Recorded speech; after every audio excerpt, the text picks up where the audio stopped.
Thank you. Bonjour, buenos días, good morning, everyone.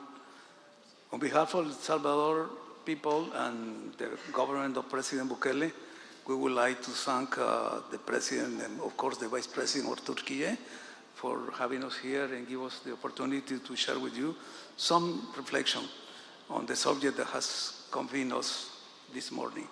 First of all, I would like to remark that we do believe in multilateralism. No one nation can succeed being isolated. And El Salvador is part of the Central American nations, which is the natural bridge between the North America and South America. And it's also the way to communicate the two oceans, Atlantic Ocean and the Pacific Ocean. But we are very small countries in territorial speaking. So we have the common goal to be unified. And we have created a system which is called Central American Integration System.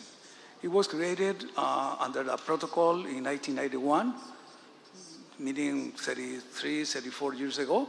And in that way, we tried to respond of the civil wars that was affected our nation in the 80s of the last century. Because at that time, it was still the Cold War, the two blocks, the East and the West. And we were under that thing.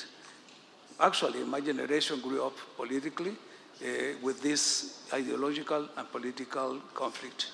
Entered the Cold War, and now facing a different challenges for the humanity, such as immigration, forced immigration, the climate change, international crimes, organized crime, narco-trafficking, and so on. It is necessary for nations like ours to work together.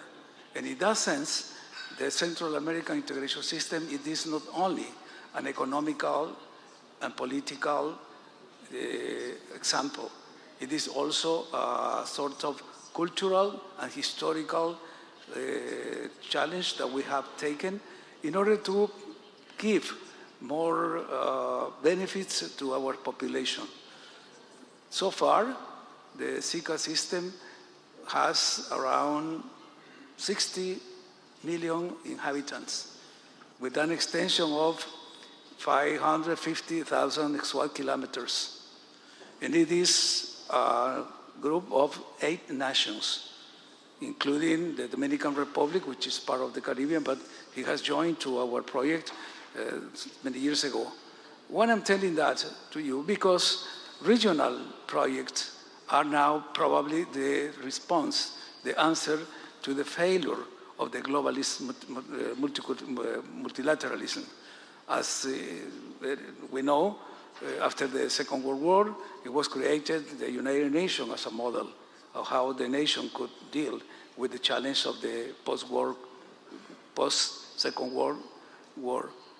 However, I think it is time to reflect on how this global multilateralism has been working. And it is still the real and the correct answer to the problems of this contemporary world.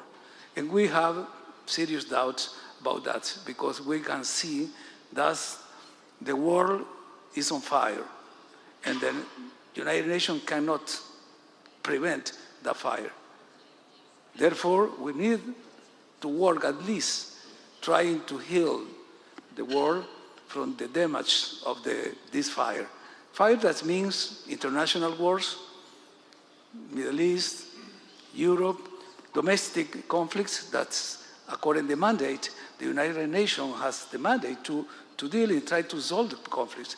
Actually, El Salvador was an example of the DPKO, the Department of Peacekeeping Operations of the United Nations, that's the way that we could solve our civil war problems through the dialogue and the negotiation. But now in the 21st century, our concerns are bigger because we are witnessing how the wars, as I mentioned already, are creating this lot of suffering for the nations that are living this tragedy of the wars.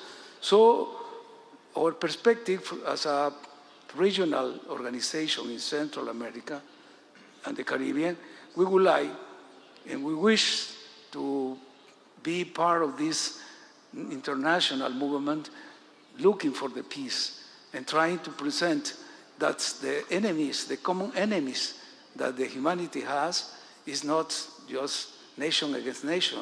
It is the climate changes. It is some of these the international issues like the crisis of the COVID-19, all of that. And remember that there is not planet B. This is the only planet that we have. And we have the duty and the responsibility to pass to the new generation a different world that we are living so far. For ending this reflection, we would like to think that the new order, which is in this working process now, with not only the alignment, military alignment, economic groups, or regional groups like the EU or African Union or the Organization of American States, but also other ways that the people is looking for solving this problem could be, and probably it should be, a new Yalta summit. If we remember the Yalta in 1945, it was the main countries or powers that decide the results of the Second World War, who make the deal in the way that they will manage that order, which is the order that we inherited and the order that we think it is in decline. And now probably it could be in the picture other three main players. You know what I am talking about.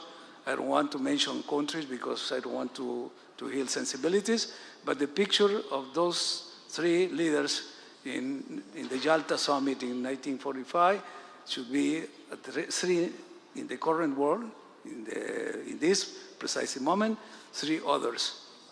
And you know who will be in the picture, who will be included, and who will be excluded. So this is finally a reflection that we think that is the way to create this new order in peace, by diplomacy, in agreement, and defining each of these superpowers, the areas that they want to work with or in, and give us the peace that humanity, the mankind, is demanding. Thank you.